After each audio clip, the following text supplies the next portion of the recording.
Olá, meus queridos amigos, queridas amigas da Casa do Coração. Saudades, saudades.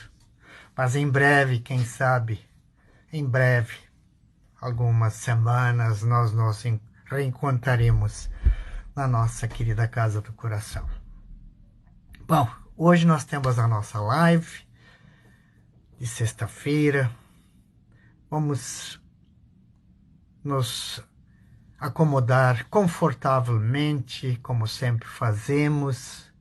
Vamos mentalizar Jesus, nossos amigos espirituais.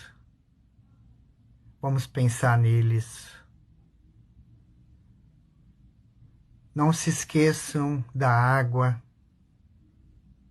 Destampem as garrafas, os copos, as jarras. Mantenham uma luz agradável que ajude a compenetração de vocês.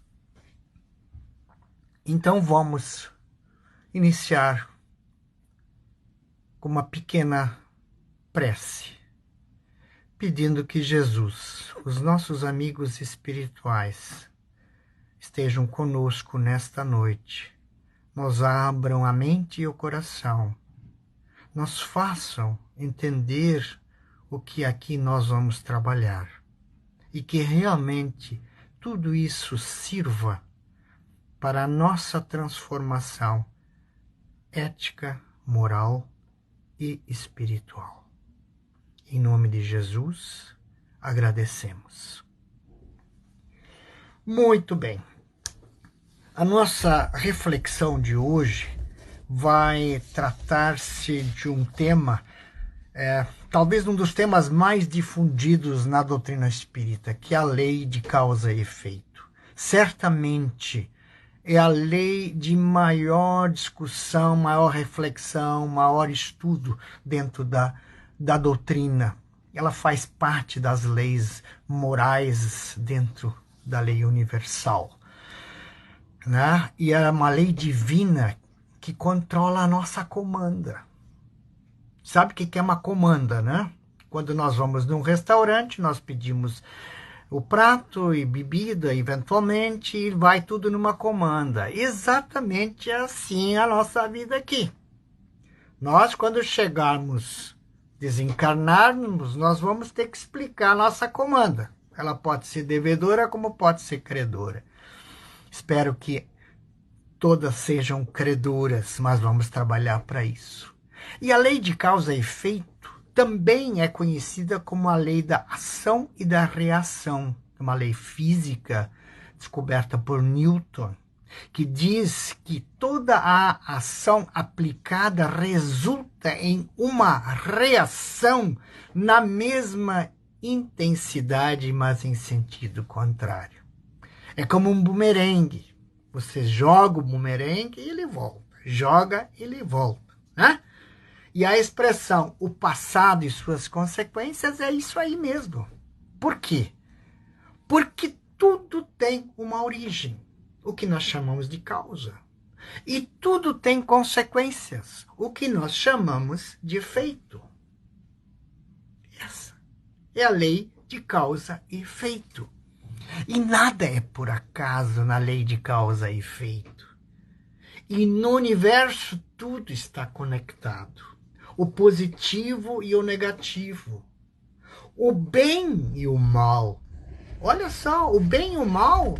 Por quê? Se existe o bem, obviamente existe o mal. Se existe o mal, obviamente existe o bem. Então vamos lá para o livro A Gênese, de Kardec. No seu capítulo 3, o bem e o mal, a origem do bem e do mal. No item 3, Kardec escreve: o mal existe e tem uma causa. Os males de toda espécie, físicos ou morais, que afligem a humanidade, formam duas categorias que importa distinguir: a dos males que o homem pode evitar e a dos que lhe independem da vontade. Uma nós podemos evitar, a outra nós não temos força ou elementos para conseguir vencer. E entre os últimos, aqueles que independem da nossa vontade, cumpre se incluam os flagelos naturais. E no item 5, no mesmo capítulo, Kardec prossegue. Tendo o homem que progredir, os males a que se acha exposto são um estimulante para o exercício da sua inteligência, de todas as suas faculdades físicas e morais, incitando-o a procurar os meios de evitá-los. E se ele nada houvesse de temer, nenhuma necessidade o induziria a procurar o melhor. A dor é o aguilhão que o impele para a frente na senda do progresso. Interessantíssima essa passagem. E ele continua no item 6. Porém, os males mais numerosos são os que o homem cria pelos seus vícios. Prestem bem atenção a isso. Os que provêm do seu orgulho, da sua vaidade, do seu egoísmo, da sua ambição, da sua cupidez e de seus excessos em tudo. E lá adiante, ele continua: se o homem se conformasse rigorosamente com as leis divinas, não há duvidar de que se pouparia aos mais agudos males e viveria ditoso na terra. O que nós já depreendemos disso aqui, que nós escutamos até agora? É o nosso livre-arbítrio que comanda. E ele, no item 7º, termina assim, ó. Deus somente quer o bem. Só do homem procede o mal. Se na criação houvesse um ser preposto ao mal, ninguém o poderia evitar. Mas tendo o homem a causa do mal em si mesmo, tendo simultaneamente o livre-arbítrio e por guia as leis divinas, evitá-lo-á sempre que o queira. Gente. Botou na nossa colinha. É nós que produzimos os efeitos pelas causas que nós decidimos, pelos erros, pelos defeitos, pelas coisas erradas. Então, o mal está instalado em nós. Cumpre a nós. Ou vamos por esse caminho, ou vamos por aquele. Esse aqui nos dá condições de melhorar, esse aqui nos dá condições de errar. Então, essa bronca toda é pelo nosso livre-arbítrio. Logo, Deus não é culpado de nada. E chega a hora e o momento agora de nós tirarmos isso da nossa cabeça. Deus não tem culpa de nada. O azar não existe. Quem cria o azar, entre aspas, somos nós. E aí dizer, por que essa enfermidade me atingiu? Por que eu tenho essa doença? Por que essa lesão anatômica? Por que eu nasci sem um braço, sem uma perna? E nós estamos resgatando, sofrendo e resgatando. Certo? Então vamos aprofundar um pouco essa questão da culpa, de culparmos Deus por tudo. Vamos aprofundar. O que é Deus? Deus é a causa primária de todas as coisas. Kardec, quando compõe o Livro dos Espíritos, a primeira pergunta que ele faz aos espíritos: o que é Deus? Sentiram o detalhe? Ele não perguntou quem é Deus, ele perguntou o que é Deus. E a resposta dos espíritos: Deus é a inteligência suprema, causa primeira de todas as coisas.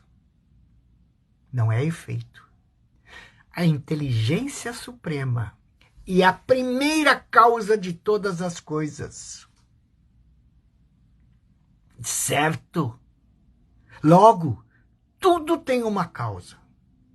E, consequentemente, tudo tem um efeito. Não existe efeito sem causa. Então, não foi Deus que cometeu ou nos fez cometer erros, acertos.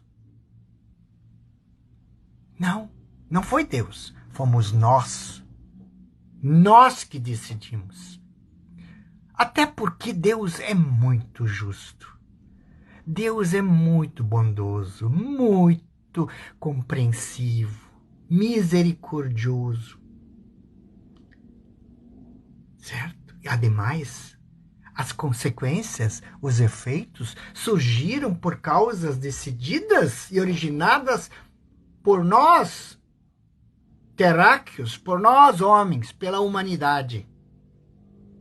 E a questão 13 do Livro dos Espíritos, ela é afirmativa.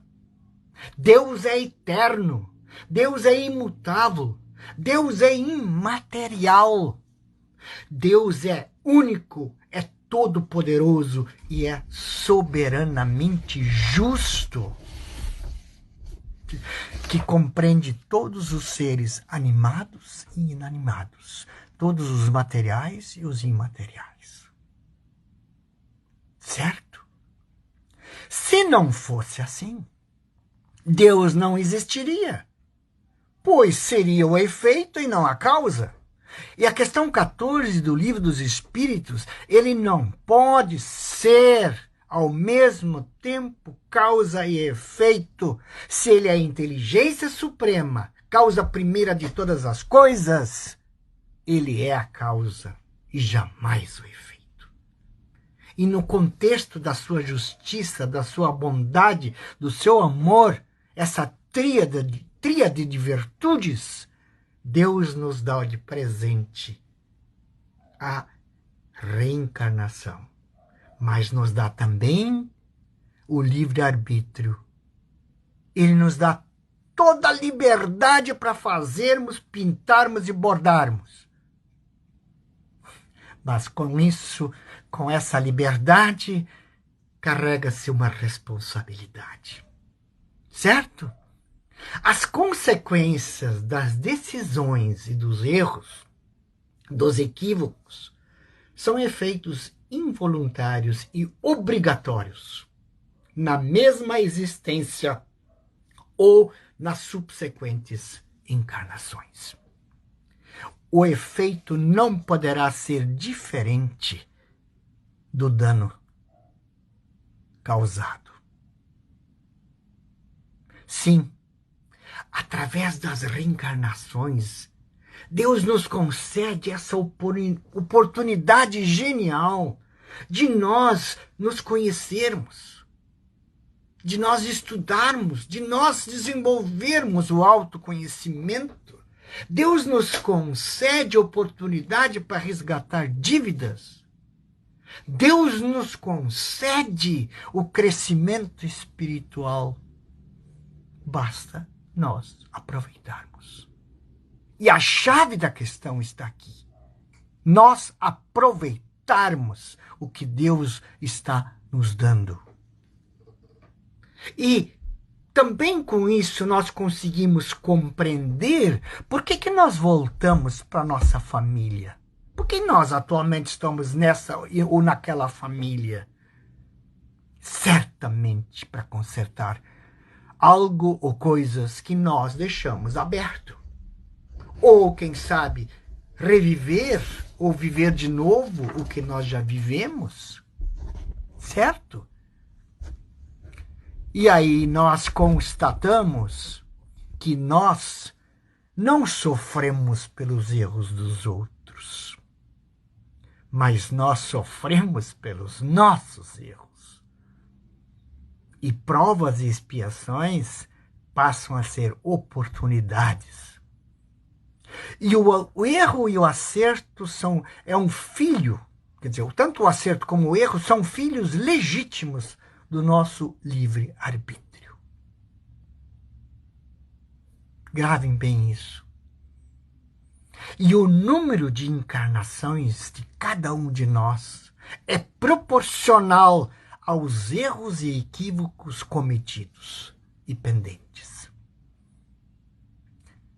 O quanto se encontra em débito a nossa comanda da vida, de cada vida.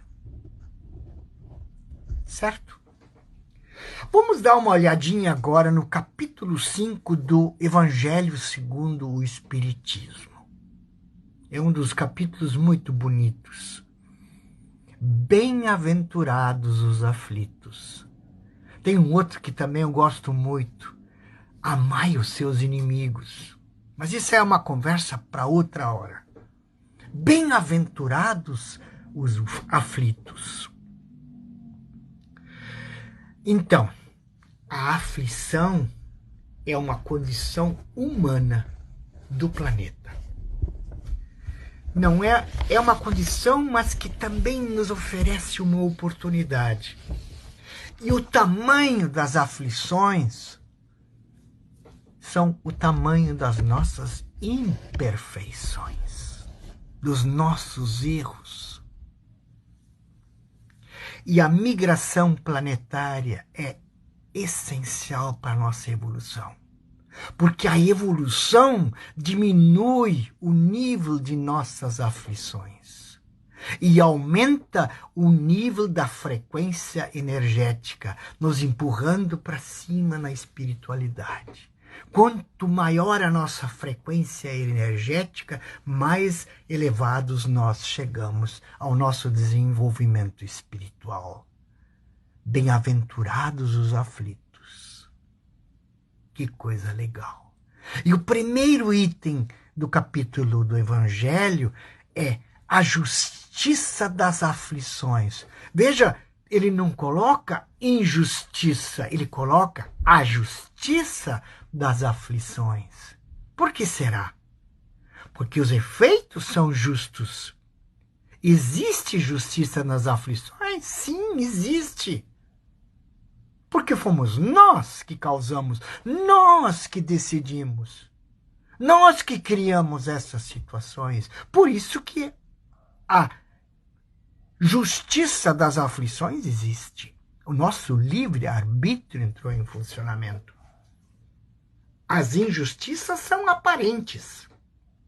Agora, quando entendemos a causa delas, aí inicia-se o grande processo da evolução. Quando eu descubro por que eu estou aflito, por que eu estou sofrendo, por que eu carrego isto ou aquilo, quando eu consigo achar esta causa, eu inicio o meu processo evolutivo. E nesse instante, o arrependimento aflora e o sentimento de justiça começa a germinar. Olha que lindo isso. E aí eu compreendo que ao lado do mal existe o bem, que ao lado do certo existe o errado, e que ao lado da doença existe o remédio. E que eu tenho alguém em confiar, alguém a me entregar, que é Deus. E o segundo item dos bem-aventurados, dos aflitos, é causas atuais. Por que eu nesta encarnação, tenho essas aflições? São os efeitos da vida atual. Lembram-se lá quando nós falamos da Gênese, que nós somos responsáveis por causa dos nossos vícios, dos nossos erros e acertos? É aqui, ó, aqui que entra isso. As nossas decisões que nós tomamos, as nossas revoltas que nós sentimos por não termos autoconhecimento suficiente e preparo suficiente, porque nós não temos paciência Porque nós não fazemos a nossa análise retroativa, ou seja, nós não entramos dentro de nós pela análise interior. Ah, vocês acharam que eu não ia falar sobre autoconhecimento? É uma das coisas fundamentais para eu dar início ao processo da minha evolução. É saber quem sou eu, por que sou eu, estou aqui. E as nossas inconsequências, nossas indisciplinas e ignorâncias são responsáveis, são as causas atuais das nossas aflições, as nossas irritações. Quantas vezes eu me irrito com minha esposa, com meu esposo, com meus filhos, com meus amigos, meus companheiros de trabalho, os relacionamentos difíceis que eu torno difícil,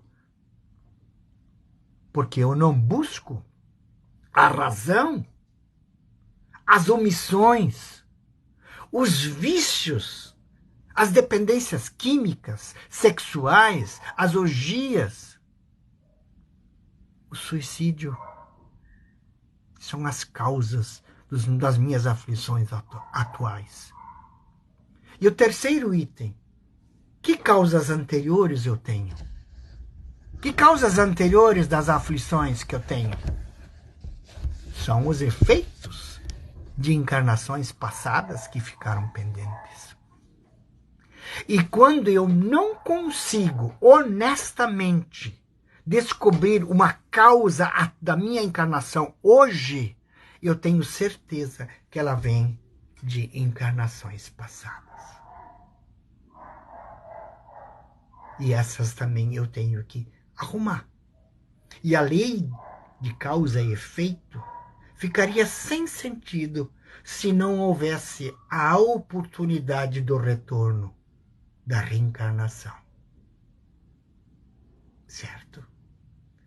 Que presente que Deus nos deu. Porque a reencarnação, ela oportuniza a reparação. Ela nos dá a grande chance de consertarmos.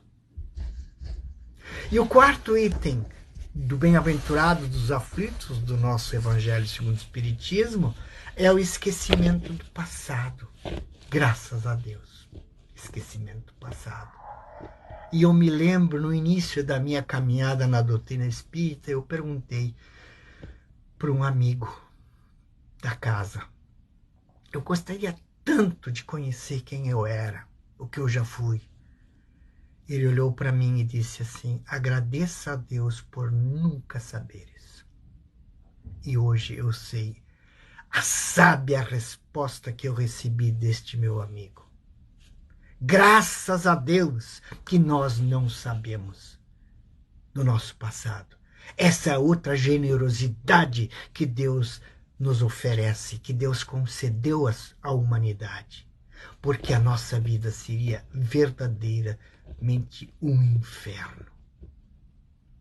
E a lei de causa e efeito, ela sepulta definitivamente o azar e o acaso. Não tem mais isso. Por que acontece isso comigo? Porque eu tenho esse azar. A injustiça perfeitamente justa. O que nós chamamos de injustiça é perfeitamente justo nós passarmos por estas aflições. Porque a lei de causa e efeito também nos conforta. Ela vem nos dizer que as consequências de tudo isso são a busca, ou nós termos uma oportunidade futura de vir de volta para cá e de novo trabalharmos numa transformação, numa evolução. Então, o entendimento da lei de causa e efeito nos habilita a tomar decisões. Habilitar significa nos prepara, nos dá condições, nos forma, tá? Porque nós aprendemos a decidir corretamente quando tomamos consciência de nossos acertos, equívocos e erros. E que são a consequência das nossas boas e más escolhas. Quando nós soubermos e efetivamente acreditarmos e exigir e tomarmos as nossas decisões sabendo dessas consequências, nós estamos no caminho. Porque a lei de causa e efeito nos educa à luz do Espiritismo. Ela nos tranquiliza a nossa alma, a nossa mente. Ela impede que nós continuemos a nos castigar e que nós continuemos a boicotar nossas possibilidades de caminharmos tranquilos no amar ao próximo como a nós mesmos, através do trabalho e do amor. Que Deus permaneça sempre em nossos corações.